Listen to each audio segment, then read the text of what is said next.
from Schedule 1. And then the confusion, then people can start to really get a framework of CBD's universal legality, with the exception of Epidiolex. And God Right. bless them for creating that drug for children. I think that's great. But at the same time, it really sort of put a monkey wrench into this booming industry, which is, one of the fastest growing industries of our generation anyway. That's right.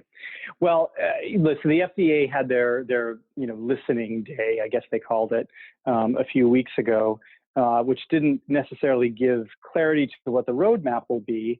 You are seeing states taking it into their own hands in terms of how they're dealing with it, which continues to cause confusion, but it also signals, they're getting ready, they're moving, they're moving ahead. They see the opportunity here. I mean, yes, part of it's the consumer need. The other part is there's great taxes to be made. They see the business opportunity. So, some of the theories, of late are that the FDA may kick it back to Congress and say, like, look, the FDA has been pretty clear. This is new. We don't know what to do. And if they may put the onus back on Congress, then who knows? Does Congress just kick it to the states and the states figure it out? Epidiolex changed the world with that product. It is remarkable. But the greater CBD business is so interesting because it really did come from small entrepreneurs who brought it up, and that recognition suddenly came into society, into the cultural conversation. It wasn't one large corporation who came up with it. It was these smaller farmers and others. So you hope that at the end of the day, there has to be some form of regulation to keep consumers safe, because right now you've got a marketplace flooded with high-priced, products that, a herbologist at a shop that may try to sell you for $150, or you have, CBD at your local bodega in New York for $20 that probably doesn't have any CBD in it. So something has to happen. Some framework needs to be created that doesn't push out those that pioneered this and are doing it from an authentic place, but something that does remove the bad actors from the conversation. Yeah, absolutely. Well, there's one, I've mentioned this before too on this show, but there's one really big advantage to the fact that cannabis has been in Schedule 1 while the industry developed. And that is that it did give the opportunity for those who were truly passionate about it to get their feet wet in the industry, but not only that, take a foothold in the industry, so that it didn't, so that it wasn't driven by the big corporate interest to make it more mercenary as an industry, if that makes sense. I don't know if that's Yeah. the right way to couch it, but yeah, so it gave an opportunity for the people who are passionate about the industry to develop the industry first and establish the sort of holistic nature of the plant as a healing tool before it turned into this big chemical run them off in China pills by big companies who wanted to sort of bastardize the true nature of the plant. And I hope that as they establish these regulations, that they do keep that in mind and don't favor the profit side of it as much as they favor the doing it right side of it. The organic nature of the plant is what makes it such an incredible healing tool. And if you start cutting corners to, push out isolates or something that, in pill form, it's going to lose the beauty of the synergistic nature of the way that all the cannabinoids work together. And so it's going to be an interesting process, I think. But it is a good thing that it has developed on a grassroots level. So you're absolutely right about that. Right. Right. Well, and that's what makes it so interesting when someone like me comes into this industry. Because, my background seemingly very different. I contend not. Again, when you talk about the underserved audience piece of it, but more and more, you're seeing individuals that are, if they're not coming from investment banks, they're coming from large CPG companies to run CBD companies or medical cannabis companies. So it's giving, it's the opportunity, frankly, and what I love about it and the team that I built, we're bringing our experiences from all different other industries to the world of medical cannabis and CBD. And some really exciting things happen as a result of that. So there's a lot of positive that comes into it as the industry starts to mature, but mature is almost a heavy-handed word because we are just at the beginning. I mean, it's just beginning, and the potential is huge.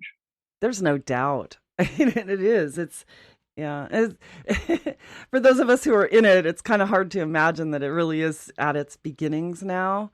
It's emerging still, but from the rest of the world, every other industry, this is probably the newest, fastest growing emerging industry in our lifetime right now. No, that's right. I grew up in Canada, and the venture capitalists behind Cannabis MD are in Toronto. So for me, it's quite interesting when I spend time there, meeting with investors and from family offices to the institutions, that you're going into buildings where, these people were pushing, they were trading wheat and minerals, up until a couple of years ago. And now they are all in on cannabis. And you're sort of like, wow, okay.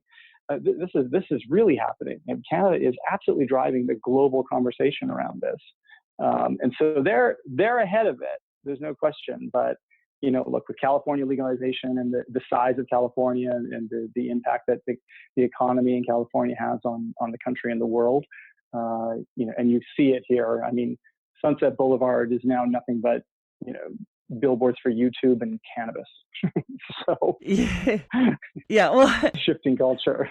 Well, a lot of the sort of renegade trends have all come out of California, and it's the fourth largest economy in the world as a state by itself. Forget the United States. I mean, California itself is just such a machine in terms of this industry.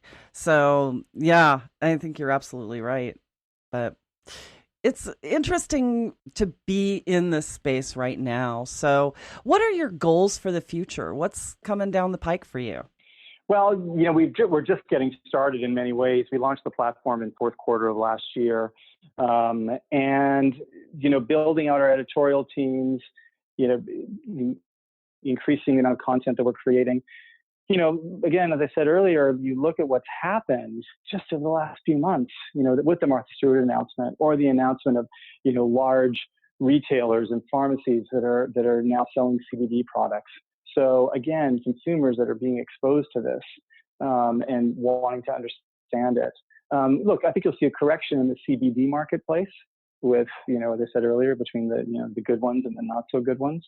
You're seeing technology that's emerging in new businesses, laboratories that are coming online that are really changing the game with respect to consumer safety, particularly on CBD products. So for Cannabis MD, it's about keeping consumers safe and educated. It potentially challenging their stigma, and having them set it aside to see that there may be something here that could help them. So we'll see that growth continue. Very fortunate that as we grow, we're attracting really interesting voices from the medical community that didn't have a place to go because they didn't feel comfortable on other organizations that were targeting strictly an adult consumption person. They wanted to be in a place where they felt there was an authority voice on the medical side. So it's great for us that we can, those voices are finding us and we're finding them and giving them a platform for which to tell their stories. So you'll see, I think you'll see tremendous growth with the company, as society continues this consumer acceptance that is undeniable. Well, you know what? It sounds like you're off to a really great start with this. And when you talk about growing out the editorial side of it, are you also planning to move this into television at all? Well, first of all, we're looking at other verticals that it makes sense and where we're really seeing there's an audience need. The A to Z health of it all, and it's everything from epilepsy to sleep disorder to sexual health. You're seeing audiences, certainly circling and gathering around those subjects. But we're building out our food vertical. We have an incredible food editor, Chef Andrea Drummer, who is one of the growing voices within the medical cannabis and CBD cuisine world. She herself used to be an anti-drug advocate and discovered medical cannabis for pain management, her own pain management. And while she was at Cordon Bleu, had a chocolate peanut butter moment where she thought, well, food, CBD and medical cannabis. And so lots of exciting content coming from her, building out a sports vertical, pets, weight loss. So as we see consumers wanting to discover more unexpected applications, we'll see content experiences there. Beyond that, video and podcasts are an important part of the business. And we've been approached from a streaming service about television, quote unquote, content. So we'll see where that takes us. But right now, across digital platforms has really been my focus and where I see our greatest growth opportunity. That's amazing, actually. So I think it'll be interesting to see how some of these channels pan out too, because I've seen a lot of, I guess, production companies that are trying to start networks, and they're doing it online right now. But some of them have been talking about putting them into streaming services that can be seen on smart TVs, for example. Mm-hmm. And yeah, it'll be an interesting thing. And we've been approached too to try to convert the Cannabis Reporter radio show into a video podcast. And I've been contemplating this, and occasionally I'll do some of these interviews on video just so that I have that content to draw from later. It's all in the archives. But yeah, so I think there's room for this now. And I think that the acceptance level is up in the more general audiences that are not narrowcasting to just cannabis lovers. So yeah. And as far as like the medical programming, the medical content, it's just so important. And so I really admire what you're doing with that. And I'm sure that it's appreciated by people who actually really need the resource right now. That's right. And, but again, the non-advocacy position is what's so important, because from a medical perspective, there are certain cases, many, that medical cannabis or CBD may not be the right answer. And consumers need to know that as well. So we want to make sure that is being surfaced. One thing we didn't talk about, our revenue model is to attract non-cannabis advertisers to the space. So I don't accept advertising from dispensaries or product companies. We're talking to mattress companies and beauty, etc. I love that. To bring them into the cultural conversation in a safe platform that is free of no smoke, no weed, no stigmatizing language, etc. And that, from my perspective, that's building trust with your audience. You're demonstrating there's not a bias here. This is really, it's about keeping you, consumer, safe and making sure we're empowering you with the right content to make decisions. Because one size does not fit all. We're not there yet. So that's important to keep in mind for everyone. That's an incredibly important point that you make. And, we try to stay unbiased here. When I talk to people, I like to hear all perspectives on this, because it is important for the consumer to know that it's not proven to have any curative effects. And I think that's the big issue with the FDA as well. Right now, they object to these companies putting out all of these testimonials. Oh, I cured my stage 4 cancer with cannabis. Well, that might be true, but somebody else who's reading that might say, oh, I'm going to forego my chemotherapy and just try cannabis. And then they go and buy it from their local dispensary or whatever, and they don't know what's in it.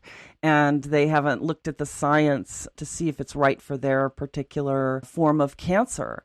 And so it's crucial that audiences do understand that it's not a cure-all for everything. Yeah. And when you talk about the advocacy side of it, so many people are advocating that it is something that can totally replace pharmaceuticals. And, I'm not a huge fan of some of the pharmaceutical companies, because I've seen how consumers have sort of been duped by, the perfect example is the opiates. Yeah. But when it comes to certain disease types, there are billions of dollars that have gone into the research to target certain conditions. And those pharmaceuticals are maybe the only things that will work on those specific conditions.